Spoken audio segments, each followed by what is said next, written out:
Bismillahirrahmanirrahim. Assalamualaikum warahmatullahi wabarakatuh.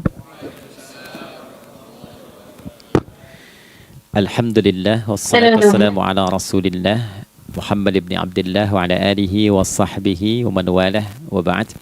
Faya ibadallah usi nafsi wa iyyakum bitaqwallah faqad fazal muttaqun fala tamutunna illa wa antum muslimun. Faqala ta'ala Ya ayyuhalladzina amanu taqullaha haqqa tuqatih wa la tamutunna illa wa antum muslimun. Keluargaku sekalian yang terhimpun di dalam Pertagas, Pertamina Gas, kita mengawali dengan bermohon kepada Allah semoga siapapun yang berada di ruangan ini atau terhubung dalam kajian ini, semoga senantiasa dijaga, diberkahi dan dilindungi dalam kebaikan oleh Allah Subhanahu wa taala. Kita doakan yang bertugas di luar kota. Tadi saya dengar info juga Pak Direktur sedang di Semarang. Semoga giatnya dimudahkan oleh Allah dan semoga diberikan keberkahan. Ada satu bagian yang penting amanat Nabi di hadis Muslim pada satu sifat kepemimpinan. Bahwa di antara sifat pemimpin dan yang dipimpin itu harus selalu membangun kekompakan dengan nilai cinta dan doa. Ini yang sering dilupakan. Nabi pernah menyampaikan dan penyampaian ini, hadis ini didokumentasikan oleh Imam Muslim dalam satu kalimat yang singkat, padat tapi mengikat. Khiyaru a'immatikum man tuhibbunahu wa yuhibbunakum. Pemimpin yang baik itu adalah pemimpin yang kalian mencintainya dan ia pun mencintai kalian. Nah, membangun cinta itu salah satu jembatannya dengan doa. Oleh karena itu, di antara doa yang dianjurkan saat Anda memulai pekerjaan, itu bukan hanya untuk pribadi, lancarkan pekerjaan saya. Tapi juga sehatkan pimpinan saya, pimpinan mendoakan sehatkan anggota saya, sehingga semua itu melahirkan sifat harmoni yang memberikan kenyamanan dan kebahagiaan dalam bertugas. Nah, izinkan saya mengawali dengan itu dulu, karena itu di antara sunnah yang seringkali terlupakan. Sehingga bekerja itu lebih banyak dilakukan dengan tekanan menyelesaikan tugas dibandingkan dengan rasa cinta untuk bisa memberikan nilai ibadah di dalamnya. Yang kedua, semoga sholat kita diterima oleh Allah Subhanahu wa taala. Nah, yang kedua ini tidak cukup dengan amin. Kita harus tahu dulu standar penerimaan itu seperti apa. Dan yang kedua, kenapa harus sholat? Ini poin pokoknya. Mengapa sih umat Islam itu cukup hanya misalnya dengan bersyahadat saja dipandang sudah berislam, lalu berbuat baik? Kenapa mesti ada sholat? Kenapa bahkan yang pokok sampai 5 waktunya? Dan jumlah rakaatnya pun diatur sedemikian rupa sampai teknisnya pun dijelaskan dengan rinci. Saking rincinya, bila ada yang menyimpang dari rincian itu, maka dianggap sholatnya tidak sah dan mesti diulang. Shallu kama ra'aitumuni usolli. Sholatlah kalian seperti kalian persis melihat aku menunaikan sholat. Dan dalam sholat inilah kemudian ada sanad yang tersambung secara ketat sampai-sampai dalam hadis Muslim nomor hadis 397. Demikian di Al-Bukhari juga diabadikan di nomor hadis 757 oleh sahabat Abu Hurairah. Sanadnya tersambung kepada Khalad bin Rafi Az-Zuraiqi, seorang yang sholat di samping Nabi tapi bermasalah sholatnya. Lalu Nabi meminta beliau untuk mengulangi sholatnya. Sampai 3 kali peristiwa itu hingga beliau berkata, Ya Rasulullah au kama qala Alimni ma uhsinu ghairah. Ya Rasulullah, tolong ajarkan kepadaku karena aku tak punya pengetahuan lebih dibandingkan dari apa yang telah aku kerjakan.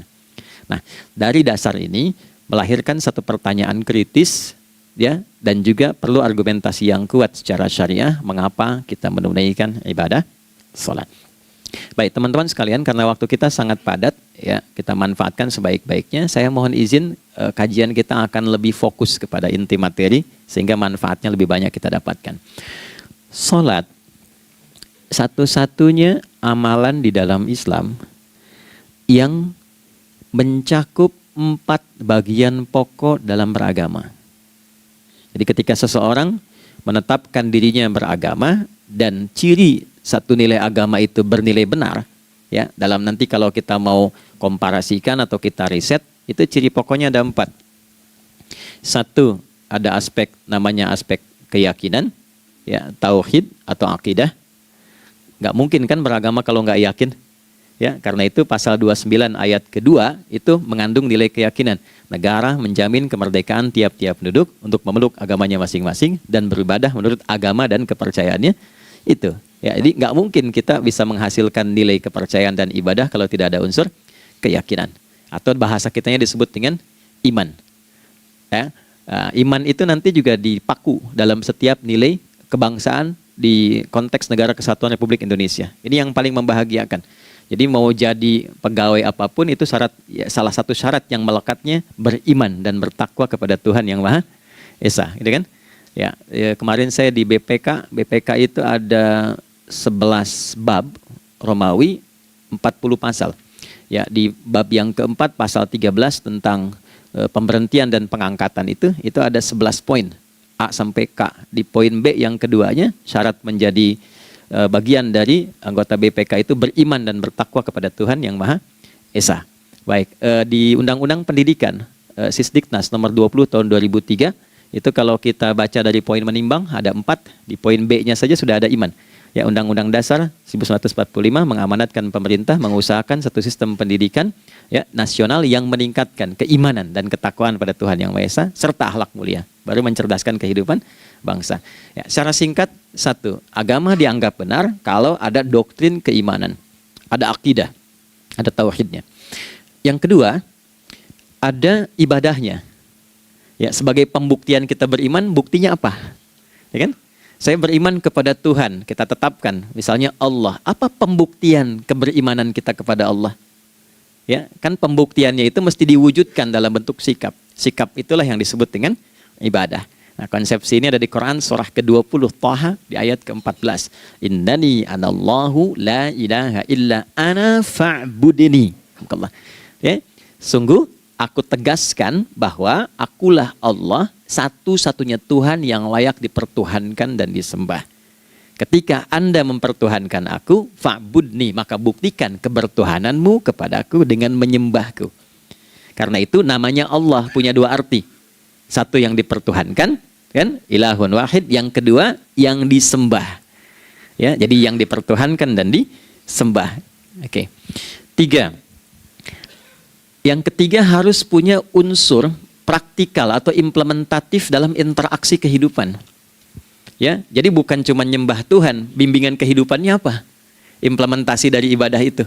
Ya, ciri umat beragama itu kan bukan hanya sekedar saya yakin, beriman, saya ibadah. Terus bukti ibadah itu dibawa dalam berinteraksi hariannya seperti apa wujudnya. Ya, makanya ketika dulu orang itu jujur, orang itu bangga dengan kejujurannya bukan sebagai orang jujur, tapi sebagai muslim. Jadi ketika ditanya, kenapa Anda jujur? Karena saya muslim.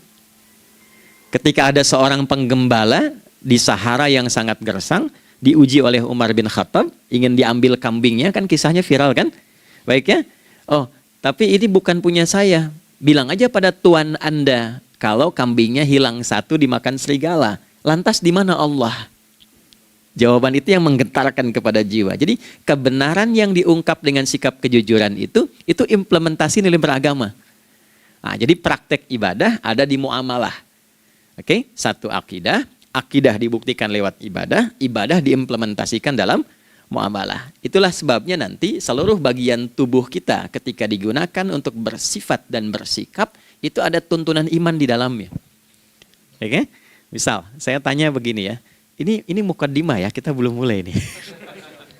Saya tanya gini, apa fungsi mata? Tuh kan, sudah keliru kan? Nah, kalau hanya melihat, hewan juga melihat. Ya? Coba kambing melihat, ya kan? Elang melihat. Lalu apa bedanya fungsi mata kita dengan mata hewan?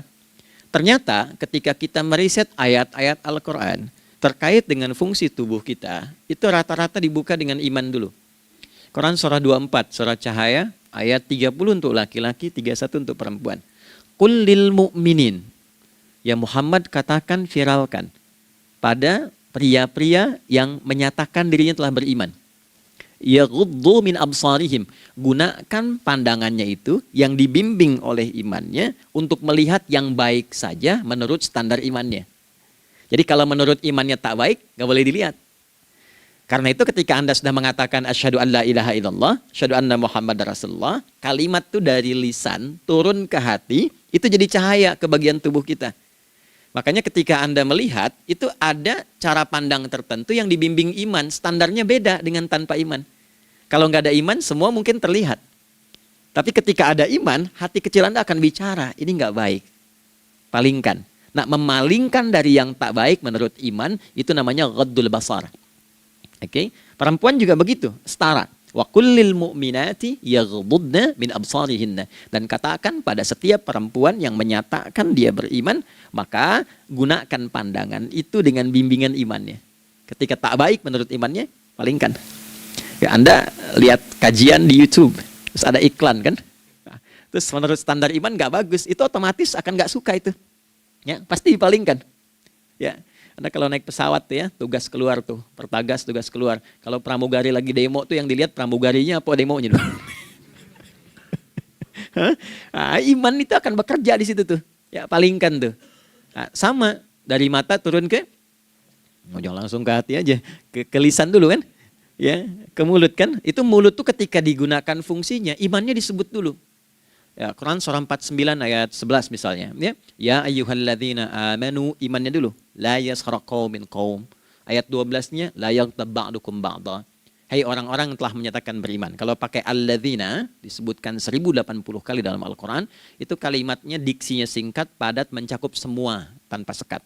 Oke, jadi kalau laki-laki, perempuan, tua, muda, besar, kecil, beda strata, duniawi, itu semua tercakup di dalamnya. Hei semua yang telah menyatakan beriman, gunakan imanmu untuk membimbing lisanmu bertutur.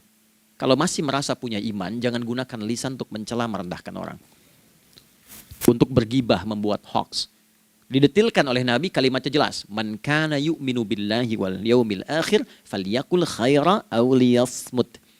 Siapapun. Nah, dari alladzina ketika dirinci pakai man. Ya, man itu bentuk tunggal, ya, personal, tapi maknanya general. Jadi kalau Anda, saya, kita baca ayat atau hadis ada man, posisikan Nabi sedang bicara ke kita. Ya, hei Adi Hidayat, posisikan Nabi bilang gitu tuh. Kalau engkau merasa beriman sama Allah dan yakin dihisab di hari kiamat, jaga lisanmu. Katakan yang baik dengan bimbingan imanmu, tak mampu engkau diam. Jadi cukuplah suami istri itu menggunakan satu hadis ini, pasti sakinah itu muncul dalam kehidupan rumah tangganya. Ya, itulah sebabnya kenapa sakinah didahulukan dibanding mawaddah. Hati-hati ya, Mbak, walaupun namanya sakinah nggak ada ini nggak akan datang tuh ketenangan tuh. Ya, ada yang tahu nggak rahasianya? Kenapa sakinah duluan dibanding mawaddah? Ya, 5 juta. Ya, waktu habis karena padat sekali. Maddah jamaknya mawaddah, rasa kasih yang tumbuh dari pemberian materi.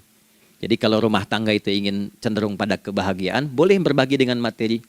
Ya, istri cemberut, Anda datang dengan senyuman, sayang, kenapa? Ya, ini emas 2 kilo, nah itu pasti sehat lagi tuh. Ya, itu mawaddah. Tapi maaf, walaupun Anda mapan bekerja, harta cukup melimpah, ruah, tapi tidak ada ketenangan di rumah tangga, tidak ada sakinah, maka hampa kehidupan rumah tangga itu. Itulah sebabnya kenapa di Quran sakinah lebih dulu dibandingkan dengan mawaddah. Saya tanya ibu deh, ibu pilih mana? Kaya tapi gelisah atau miskin tapi tenang? Oke. Saya paham itu. Saya paham. Suami juga sepakat semua ya. Artinya apa? Kita nggak bisa menghilangkan unsur ketenangan. Oke, itu hanya pembuktian argumentatif ya. Supaya kajiannya lebih kepada argumen. Jadi ada akidah terkorelasi dengan ibadah, implementasinya di aspek muamalah. Nah, nanti cara bermuamalahnya diatur lewat akhlak namanya. Bagaimana bermuamalah yang baik? Kan Anda, maaf ya, berekspresi kepada pimpinan dengan kawan kan berbeda. Oke, kepada orang tua dengan anak kan lain. Nah, yang mengatur interaksi kita sehingga terjalin harmoni yang baik, itulah yang disebut dengan akhlak. Nah, 4 poin inilah yang menjadi inti dakwah Nabi SAW ketika diutus oleh Allah Subhanahu wa ta'ala. Memastikan 4 ini bisa optimal kita lakukan dalam kehidupan. Bonusnya yang kelima, selalu meningkatkan inovasi sehingga selalu mendapatkan hal baru dalam kehidupan. 5 ini digabungkan di Quran surah kedua Al-Baqarah di ayat 151. Kama arsalna fikum rasulam minkum yatslu alaikum ayatina. 1. Oke, wa yuzakkikum 2, akhlak, wa yu'allimukumul kitaba 3, wal hikmah 4, 5, wa yu'allimukum ma lam takunu ta'lamun. Kelima-limanya ini digambarkanlah dalam bentuk ibadah yang melatih kita sebagai pondasi awal menuju dan memantapkan 5 hal ini, yaitu sholat.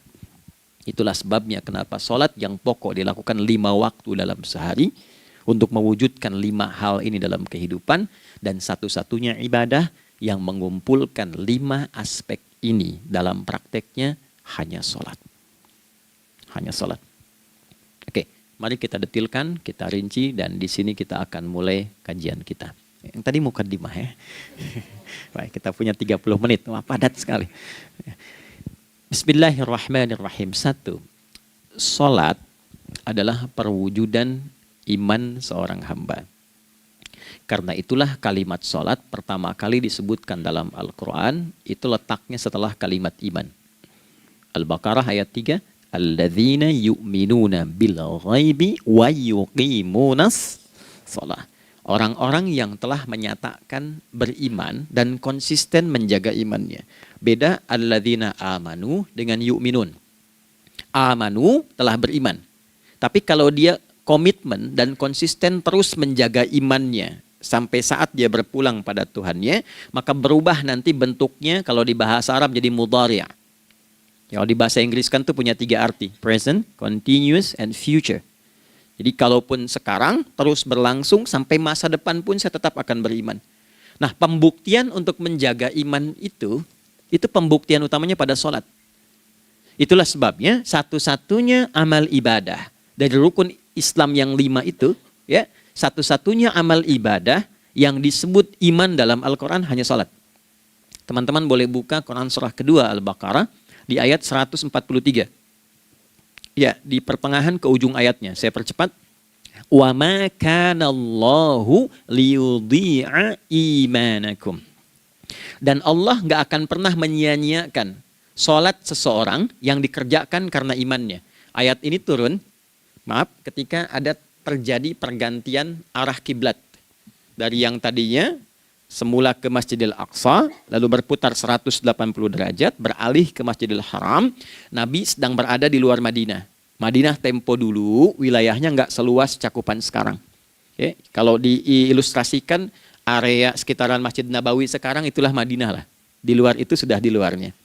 Nah, Nabi sedang sholat, riwayatnya banyak menyebutkan ada yang mengatakan zuhur, ada asar, ada maghrib. Di pertengahan itu turunlah Al-Baqarah ayat 144. Qad nara taqalluba wajhika fis sama' falanuwalliyannaka qiblatan tardaha fawalli wajhaka syatral masjidil haram. Maka berputarlah dengan turunnya ayat ini 180 derajat menghadap ke arah Masjid Al-Haram. Problemnya adalah ketika Nabi dan pengiring beliau kembali ke Madinah, area Masjid Nabawi, kan nggak semua masyarakat ikut. Maka virallah informasi itu bahwa kiblat telah beralih ke kiblat awal, yaitu Ka'bah Al-Musyarrafah. Maka penduduk panik pada saat itu. Status sholat kami yang tadi dikerjakan bagaimana? Karena sudah nggak bisa diulang, sudah pindah waktu. Maka turunlah kemudian firman Allah yang Al-Baqarah 143 itu, wa ma kana Allahu liyudhi'a imanakum. Karena engkau mengerjakan sholat itu dengan imanmu, maka Allah nggak menyia-nyiakan imanmu itu. Maksudnya apa? Walaupun arah kiblatnya tidak tahu mengarah kepada sisi yang belum berubah, tetap dihitung pahalanya sempurna karena imannya. Gitu. Nah, ini nanti yang menjadi landasan turunnya Al-Baqarah ayat 115. Walillahil masyriq wal maghrib fa aynama tuwallu fathamma wajhullah. Kalau Anda sedang tugas nanti di lapangan, lalu sulit menemukan arah kiblat. Aplikasi susah karena sinyal nggak masuk misalnya. Oke, kemudian juga matahari agak remang-remang sehingga sulit untuk terlihat patokannya. Maka dengan keyakinan, dengan iman itu, menghadaplah ke arah yang kita yakini, maka berlakulah Al-Baqarah 115. Di saat itu diterima amal ibadah kita sama dengan yang menghadap kiblat dengan dasar imannya. Oke, nah pengertian terbaliknya, mafhum mukhalafahnya, maka Nabi mengatakan, al-farqu bainal mu'min wal kafir tarkus salah. Beda antara orang yang beriman dengan yang belum beriman adalah pada sholatnya. Jadi kalau ada orang mengatakan sudah beriman dan tidak menunaikan sholat, ini artinya keimanannya belum diakui sepenuhnya oleh Allah Subhanahu wa Ta'ala. Jelas ya? Halo, kenapa sedih begini? Maaf, saya terlalu cepat nggak? Enggak ya, baik. Jadi dalam poin ini penting pembedanya di sholat. Itulah sebabnya kenapa dari kecil kan, usia sekian, dari mulai 3 ke arah 7 tahun contohkan. Ya, orang tuanya sholat bentangkan sejadah. Kalau bisa, kalau anak sudah mulai suka tuh kasih model sejadah yang anak-anak sukai bentuknya. Ya, dulu ada anak saya senang model mobilan, saya tidak sebutkan supaya tidak endorse gitu ya. Dikasih sejadah dengan pola itu, dia senang tuh ikutin. Kita nggak minta sholat, dia datang sendiri. Ya, nanti setelah mulai 7 tahun kan baru diajarkan dengan baik, diajak ke masjid kalau yang laki-laki. Demikian seterusnya. Ya, mengapa dari awal dituntun seperti itu? Untuk memberikan sebuah penguat bahwa penjagaan iman dimulai dari sejak dini. Ya, tapi di Indonesia saya perhatikan kelasnya sudah advance. Ya, TK sudah manasik gitu. Okay. Itu satu ya. Karena nanti kalau Nabi bilang begitu artinya akan terjadi orang mengatakan beriman tapi tidak sholat. Ya, makanya keras dari awal Nabi katakan bahwa pembeda antara orang yang beriman dengan yang baru klaim beriman itu pada sholatnya. Ya, pada sholatnya. Mengerjakan sholat maka sah status imannya, tidak menunaikan sholat maka bermasalah imannya. Itu poin yang pertama. Yang kedua teman-teman sekalian, ibadah. Kita lanjut ya. Sholat adalah bagian pokok terpenting dari ibadah.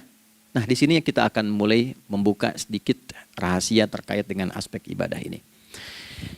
Teman-teman sekalian, ternyata sholat ini ketika oleh Allah diturunkan dalam Al-Quran, dalam konteks penunaian ibadah, bukan berarti hanya mengkoneksikan atau mengkorelasikan hubungannya dengan iman saja, bukan. Karena saya beriman, saya buktikan ibadah nyembah Allah lewat sholat. Dalilnya Quran surah ke-20 ayat 14. Innani anallah la ilaha illa ana. Aku tegaskan akulah Allah, nggak ada Tuhan yang layak dipertuhankan dan disembah kecuali saya. Fa'budni, kalau Anda telah menyatakan beriman padaku, buktikan keberimananmu dengan menyembah saya dalam ibadah. Bentuknya bagaimana ya Allah? Teruskan ayatnya. Wa aqimis sholata. Tunaikan sholat sebagai bukti ibadah. Itu li dzikri, sebagai zikir kepadaku. Jadi korelasi antara ibadah dengan iman, sudah kita sebutkan dalilnya. Sekarang ibadahnya tersendiri ketika ditunaikan, apa manfaat dari ibadah itu? Mengapa mesti ada 5 waktu? Dan apa turunan manfaatnya dalam kehidupan kita? Kalau kita mengerjakan itu, dampaknya kepada kehidupan kita apa? Nah, inilah indahnya di dalam Islam, dijelaskan dalilnya, diberikan contohnya, diberikan alasannya, dan yang paling indah, diberikan penjelasan dengan detail tentang manfaat-manfaatnya. Ini tidak ditemukan di dalam konsep keyakinan manapun. Kalau teman-teman boleh mau riset silahkan. Ada nggak satu keyakinan agama tertentu yang dari ibadahnya tuh diatur? Cara memulainya, bacaannya, detailnya, manfaatnya, waktunya, sampai dengan hasilnya, sampai kiamatnya. Ini menunjukkan bukan karya manusia. Bukan karya manusia. Kalau karya manusia setiap orang bisa buat itu.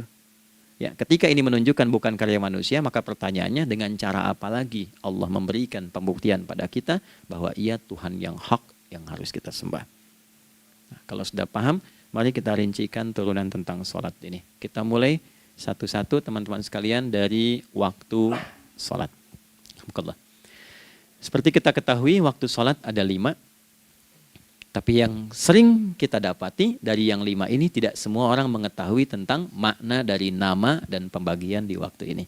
Yuk kita mulai rincikan. Sholat yang pertama namanya apa? Gak usah khawatir menang gak dapat hadiah kalau benar. Salah juga keterlaluan. Oke, 1 subuh. Dia satu-satunya nama sholat yang punya 2 nama ya. Subuh dan fajar. Oke, Pak Fajar, Pak waktu sholat. 2, zuhur. 3, asar. 4, maghrib. 5, isya. Oke, rumus hitungannya 24, 4, 3, 4. Ya. Rumus bilangannya 24, 4, 3, 4. Kalau mau tanya nomor koneksi dengan Allah, 24, 4, 3, 4, 2 subuh, 4 zuhur, 4 asar, 3 maghrib, 4 isya. Oke, pertanyaannya, apa artinya nama itu? Selama ini jangan-jangan kita hanya tahu namanya, tapi tidak memahami maknanya. Itu poinnya. Oke, sekarang mari kita mulai. Izin saya tidak punya kemampuan untuk menuliskan, ya, karena memang saat ini terbatas, tapi kalau diperkenankan bisa kita coba uraikan sedikit. Baik. Ya, bismillah, jazakallah khair. Mohon fokus baik-baik karena waktunya tinggal 21 menit lagi. Izin saya pastikan dulu ya supaya terlihat dengan baik. Ibu kelihatan di sana? Bagus. Saya kira tuh hanya di Sumbawa Barat. Ternyata di Pertagas pun perempuan-perempuannya imannya luar biasa. Maksudnya belum saya tulis sudah kelihatan. Imannya luar biasa. Oke, kita mulai dari yang pertama ya. 5 waktu sholat. Kita mulai dari 1 dulu. Subuh, teman-teman saya turunkan dulu ya. Izinkan saya tulis pakai bahasa Arab dulu supaya gampang. 1, dia punya 2 nama. Yang ke Arab ya. Kalau yang gini angka Hindi. Anda yang di admin di komputer pasti tahu. Ada Fajr. Kata subuh ditemukan di Al-Quran surah ke-81 At-Takwir ayat 18. Kalau keliru tolong diingatkan. Was-subhi idza tanaffas. Quran surah 81 ayat 18. Ya. Nggak usah di ilmu utak-atik ya. Oh ini kenapa 81 kalau dibalik 18? Itu cocok logi.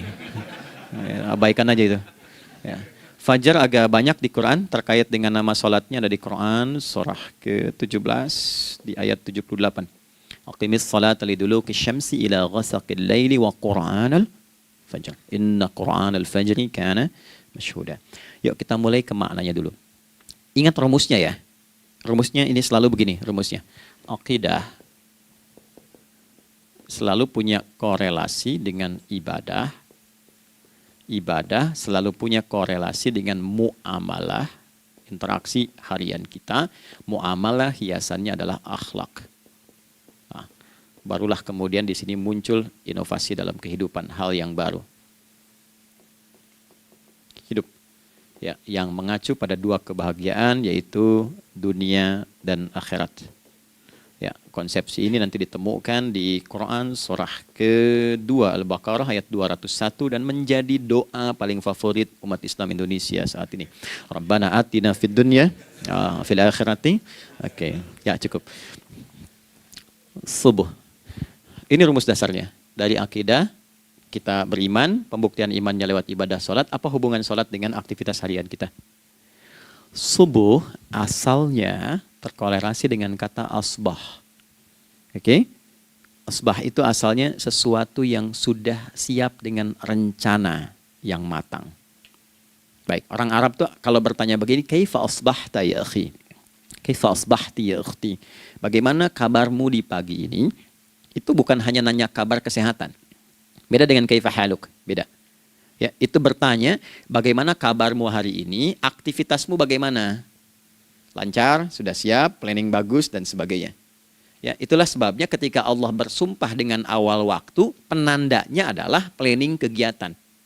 Ya, was-subhi, dan aku bersumpah demi waktu subuh, awal mula untuk berkegiatan, idza tanafas, apabila sudah mulai bergerak, bersamaan dengan nafas yang keluar itu, maka sudah jelas rencana yang dibuat. Ya, jangankan kita, semua alam itu, semesta itu seluruhnya bukan hanya bertasbih, tapi beraktivitas dalam tasbihnya. Di waktu subuh, matahari sudah mulai bersinar kan? Ya, dan sinarnya mengambil manfaat loh. Mengandung nilai manfaat, memecah keheningan malam dan menghilangkan kegelapannya. Gelap mulai hilang, datang kemudian sinar yang memberikan kita bimbingan untuk beraktivitas. Tumbuhan dimulai waktu itu sudah mengeluarkan oksigen, menyerap karbon dioksida.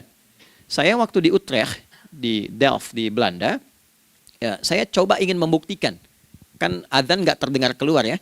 Jadi sebelum waktu subuh itu saya keluar, kebetulan flatnya waktu itu dekat area hutan yang agak rimbun, enak gitu, udaranya bagus. Itu sebelum subuh terasa karbon dioksida. Walaupun cuma beda hampir 1 menit.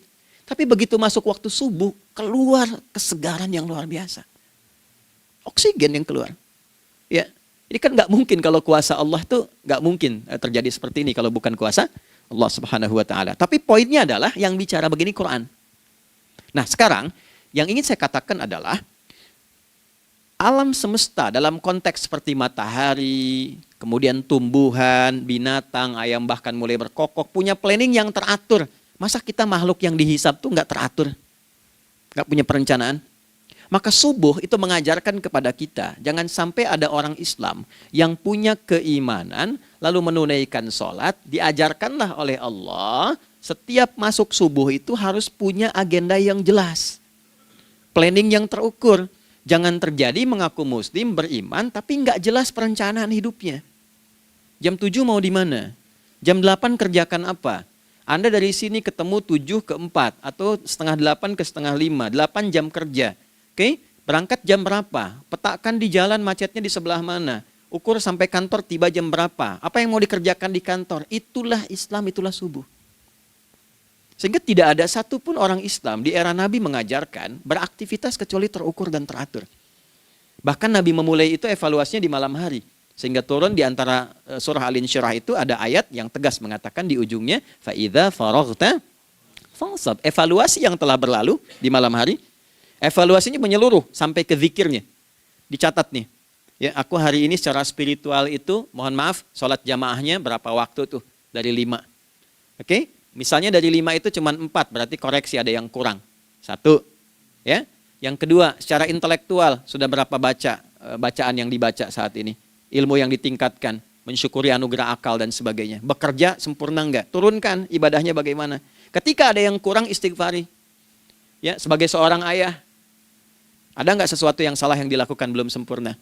Sebagai seorang ibu, anak dan sebagainya, istighfar. Itulah sebabnya sebelum tidur Nabi ajarkan istighfar. Yang kita tahu 70 kali kan, 100 kali. Yang saya tanya, 1 ke 70 itu istighfar apa saja? Apakah hanya bilangan di lisan?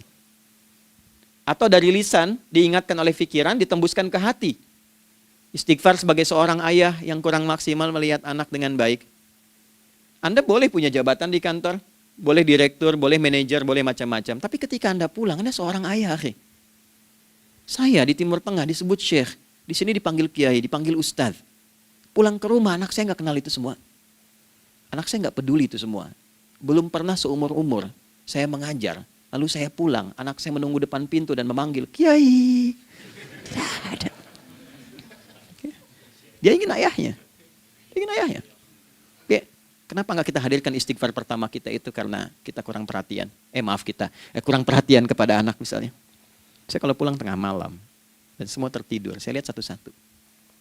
Perbaiki cara tidurnya, doa, lihat satu-satu, minta ampun sama Allah. Dan ya kadang sebelum mengalirkan air mata kita nggak bisa tidur karena nggak tahu nanti ketemu lagi nggak di akhirat. Itu poin yang paling penting. Nah, jadi istighfar pertama itu untuk diri kita ketaatan pada Allah.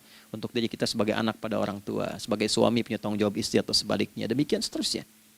Nah itu kalau sudah kita bisa lakukan, dievaluasi, direncanakan besoknya.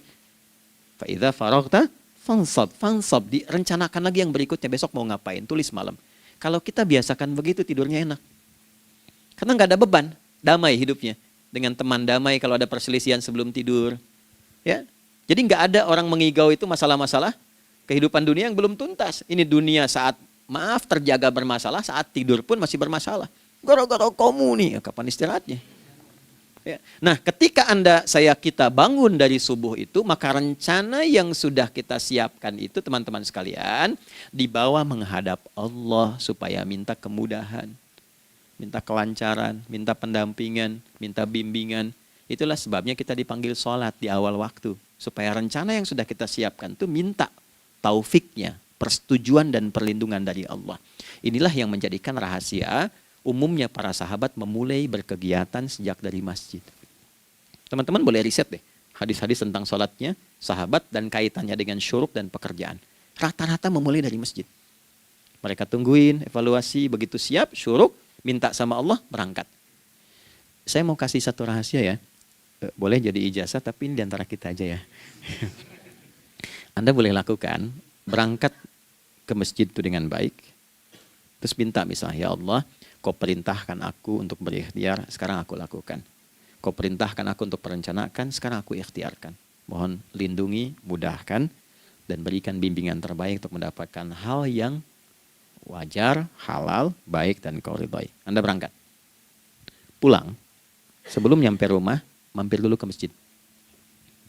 Masjid terdekat dari rumah aja. Sholat 2 rakaat, gitu. Ya, sholatnya bisa sholat wudhu, tahiyatul masjid, dan sebagainya. Setelah itu pulang. Doa dulu habis sholat. Ya Allah, aku telah berikhtiar seperti apa yang telah Engkau perintahkan. Sekarang aku memohon rizki darimu seperti apa yang telah Engkau janjikan. Kalau dengan semua ikhtiar ini belum cukup menurunkan rizki darimu, maka mohon tunjukkan padaku saat ini dengan cara apa lagi aku mesti berikhtiar. Oke? Silahkan Anda pulang dengan suasana itu ke rumah. Dan lihat apa yang terjadi. Rasakan bedanya, bedakan rasanya, dan pasti terasa bedanya. Gak ada kesan yang lain pada jiwa. Jadi yang dibawa ke rumah itu bukan aura kantor. Bukan aura jalan yang macet. Tapi ada ketenangan, kenyamanan, dan kenikmatan. Kalau teman-teman mau pakai sunnah sahabat ini dalam dunia pekerjaan, dan Anda lakukan coba sehari ini saja, rasanya pasti beda. Ya, ini bagian pertama. Nah, ketika kita ingin datang menghadap Allah, dan mulai membawa rencana kita, kan perlu isyaratnya kan, kapan dimulai? Gak bisa tiba-tiba saya bangun jam 3 langsung sholat subuh, kan tidak begitu. Ya kan?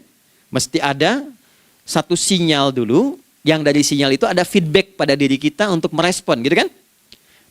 Nah, pancaran respon atas sesuatu yang memancar akibat satu hal yang terjadi, kalau di gaya itu kan kalau ada gaya gerak, gaya dorong kan? Ya, kalau nggak salah F1 sama dengan F2 kan? Nah, gaya gerak sama dengan gaya dorong. Geraknya dikit, bunyinya kecil kan? Kencang bunyinya, kencang. Terus ada F berbanding lurus dengan P, hukum Pascalnya. Gaya berbanding lurus dengan tekanan, kan? Semakin banyak gaya, semakin tertekan.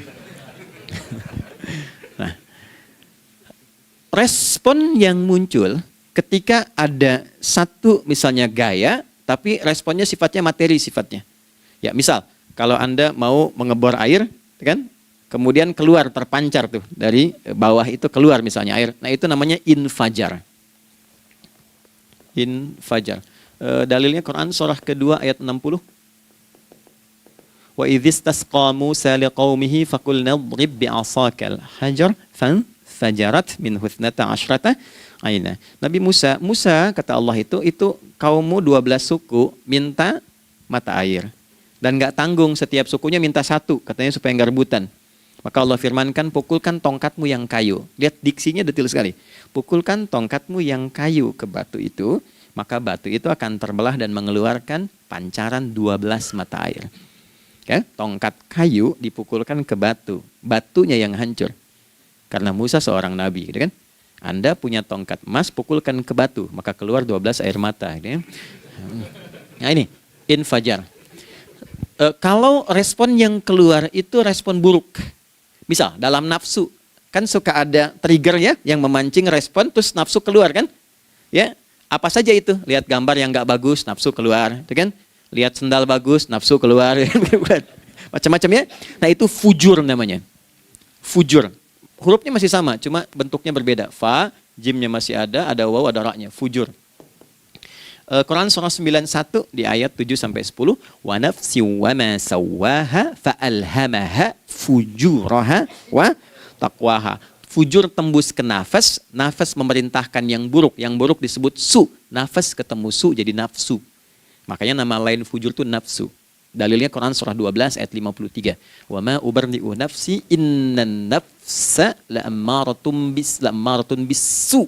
Ya, la'ammaratun bisu'i illa ma rahima rabbi.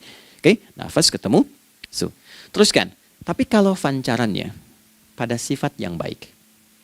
Oke? Membelah sesuatu yang gelap menjadi baik, terbuka, memancarkan respon panggilan yang baik, maka berubah katanya menjadi fajar. Oke? Matahari diperintahkan oleh Allah, diperintahkan membelah kegelapan malam. Keluarlah sinar pertamanya, disebutlah fajar. Kenapa? Karena ada respon kebaikan keluar darinya. Baik, perhatikan baik-baik. Quran surah kedua, ayat 187. Wa kulu washrabu hatta yatabayyana lakumul khaytul abyadu minal khaytil aswadi minal fajar. Itu untuk matahari. Kita lagi tidur enak-enak, sudah nyiapin rencana malam-malam. Tiba-tiba ada panggilan. Allahu Akbar, Allahu Akbar. Itulah tandanya hati kita mengkonfirmasi iman kita dalam diri kita. Cepat, sudah adzan. Pernah begitu? Nah, konfirmasi itulah dalam bahasa lain yang disebut dengan fajar namanya. Datang. Jadi waktunya matahari membelah disebut dengan fajar, konfirmasinya pun disebut dengan apa? fajar. Ya, jadi bersamaan waktunya dengan dua hal itu. Datanglah panggilan. Itu yang dimaksud Quran, hubungan iman dengan konfirmasinya sampai ke sholatnya ada di Quran surah 8 ayat 2. Innamal mu'minuna iman. Alladzina idza dzukirallahu adzan. Wajilat qulubuhum iman.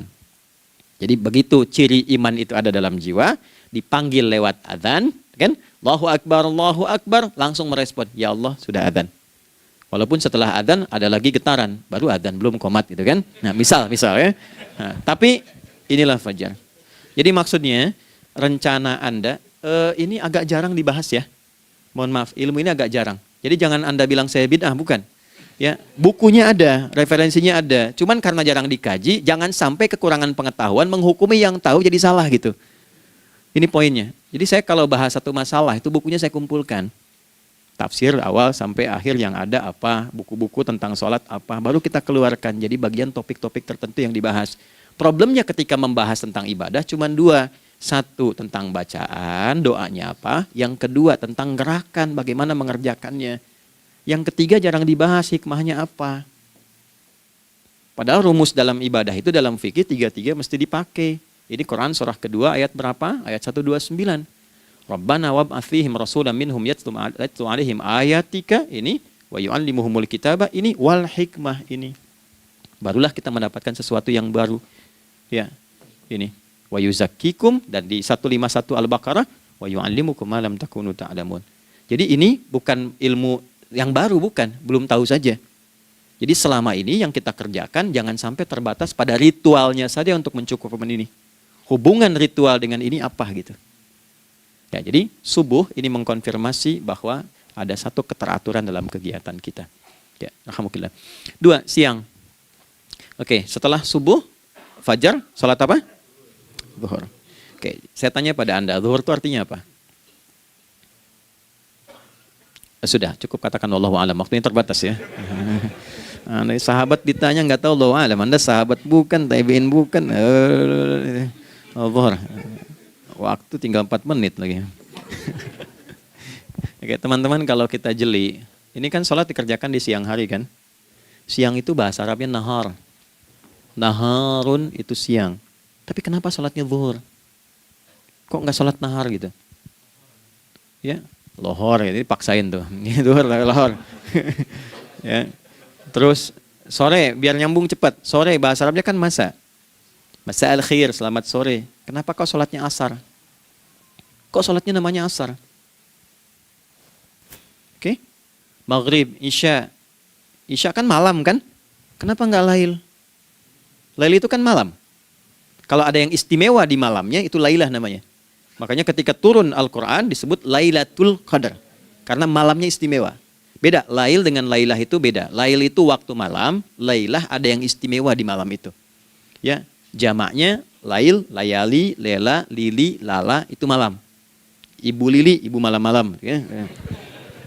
Zuhur artinya jelas, terang. Ada idhar, dibaca dengan jelas, terang. Gak boleh dengung. Man amana. Itu kan? Ya. Min husni, harus jelas.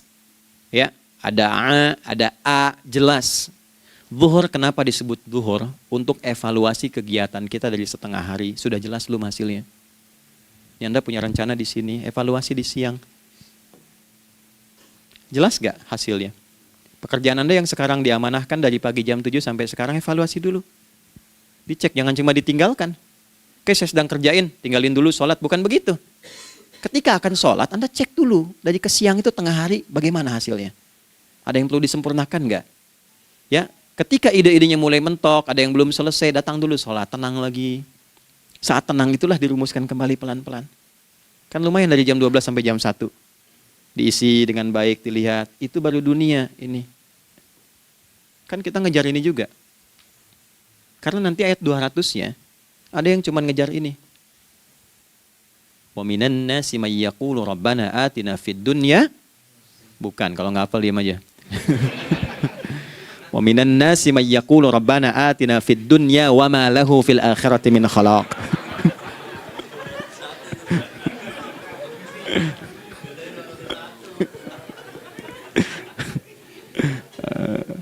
Nah, paham kan?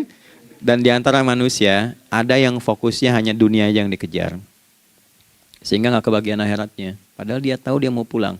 Yang lebih aneh lagi, pengen pulang surganya Firdaus dekat dengan Nabi. Tapi tiap hari kerjakan dunia, dunia lagi, berangkat gelap, pulang gelap, terus meninggal gelap juga. Ini kan repot. Nah, maka mesti investasi kan. Anda kalau tugas keluar kan, apalagi keluar negeri kan hukumnya beda. Bekalnya pun tidak sama. Anda tugas ke Amerika, mata uangnya sudah beda, hukumnya sudah beda. Terus pengen pindah ke alam barzah, pengen hukumnya sama dengan dunia, mustahil. Ya, makanya dimensinya beda, keadaannya tidak sama. Baju yang dipakai kan beda. Barang-barangnya nggak sama. Makanya disebut telah meninggal dunia, meninggalkan semua yang melekat pada dunia. Pindah ke alam lain, persiapan menuju titik akhir yang tidak ada ujungnya lagi. Nggak ada pembuka lagi. Jadi sudah ujung begini, nggak ada ruang lagi yang lain. Itu akhirat namanya. Makanya di sini cuma dua pilihannya. Kalau nggak ke surga, nah itu. Ya. Apa investasi yang ada di sini? Maka siang itu dicek dulu. Pekerjaan jadi ibadah nggak? Tadi niatin ibadah nggak waktu berangkat dari rumah? Kan? Waktu ngetik, waktu ngerjain di kantor, jadi ibadah nggak? Kalau ibadah, Anda nggak mungkin berbuat kriminal. Anda nggak mungkin berbuat maksiat. Nggak mungkin nipu, nggak mungkin nyogok. Nggak mungkin korupsi. Kan lagi ibadah. Nggak mungkin curang.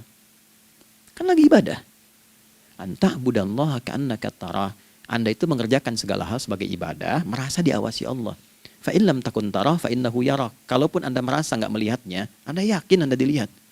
Itulah kerja pakai iman, maka ini di bawah akidahnya. Jangan ditinggalkan. Nah, inilah yang selama ini kita butuhkan. Ya. Inilah yang melahirkan nilai etik, makanya adanya dalam jiwa. Takwa itu kan dalam jiwa, melahirkan etos. Etos mendorong kepada logos, logos melahirkan patos. Kepantasan dalam bekerja. Jadi Anda sekuat apapun ilmunya, kalau nggak punya etos, itu rusak. Jadi tidak cukup akal sehat. Jiwa yang sehat itu lebih penting. Banyak orang akalnya, saya ingat, akal itu tidak memberikan perintah. Dia hanya merumuskan satu instruksi dalam jiwa supaya mudah dilakukan dan dieksekusi oleh fisik. Jadi akal yang sehat itu seberapa pandai ilmunya, seberapa cepat mengeksekusi perbuatan. Tapi kalau yang dieksekusi itu dari perintah nafsunya, masalah. Habis saja waktunya tuh. Ya. Ini gimana ini? Tolong jawab loh. Nah, teman-teman karena sudah habis waktu jam 1, kita baru zuhur ini. Nah, yang paling menarik itu gini, yang paling menarik kalau ada orang belum sadar sampai zuhur tentang akibat kehidupan ini, maka muncullah asar.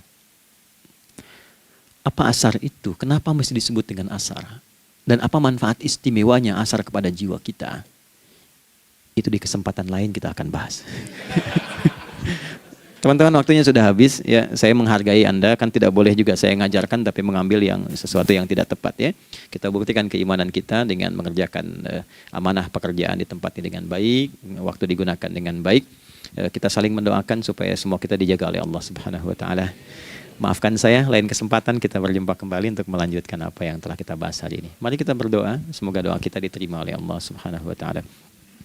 اللهم تقبل منا إنك أنت السميع العليم وتب علينا إنك أنت التواب الرحيم نحمدك كما علمتنا أن نحمدك ونشكرك شكرا كما علمتنا أن نشكرك أنت المقدم وأنت المؤخر بيدك الخير إنك على كل شيء قدير. Ya Allah, kami memujimu seperti Engkau mengajarkan kami untuk memuji dan bersyukur atas segala nikmat-Mu seperti Engkau bimbing kami untuk mensyukuri segala nikmat-Mu. Allahumma salli wa sallim wa barik ala habibikal karim rasulikal mustafa al-amin sayyidina Muhammadin wa ala alihi wa sahbihi ajma'in. Ya Allah, anugerahkan kami kemampuan untuk terus bersalawat pada Rasulullah, sehingga dengan itu kami mendapatkan kemampuan yang baik untuk meneladani kemuliaan beliau dalam beraktivitas kehidupan. Rabbana la tada' lana fi maqamina hadza dhanban illa ghafartah. Ya Allah, jika ada pendosa hadir di ruangan ini atau terhubung dalam kajian ini, maka jangan biarkan ya Allah ia meninggalkan tempat ini dan kajian ini kecuali Engkau telah ampuni seluruh dosa-dosanya. Wala hamman illa farajtah. Ya Allah, jika ada satu di antara kami yang menghadiri kajian ini membawa kegelisahan, maka mohon tenangkan keadaan hatinya. Wala asiran illa yassartah. Jika ada yang sedang diliputi oleh kesulitan, maka mudahkan, ringankan dan hilangkan seluruh kesulitannya. Wala maridan illa syafaitah. Dan bila ada di antara kami yang diuji dengan penyakit, maka mohon angkat dan sembuhkan penyakitnya. Rabbana atina fid dunya hasanah wa fil akhirati hasanah wa qina adzabannar. Wa sallallahu ala sayyidina Muhammad wa ala alihi wa sahbihi ajma'in. Wa akhiru da'wana subhanakallahumma rabbana wa bihamdika nashhadu an la ilaha illa anta nastaghfiruka wa natubu ilaik. Walhamdulillahi rabbil alamin. Nasrun minallah, fathun qarib, wa basyir basyiril mu'minin. Terima kasih untuk semuanya. Mohon maaf kami langsung pamit. Assalamualaikum warahmatullahi wabarakatuh.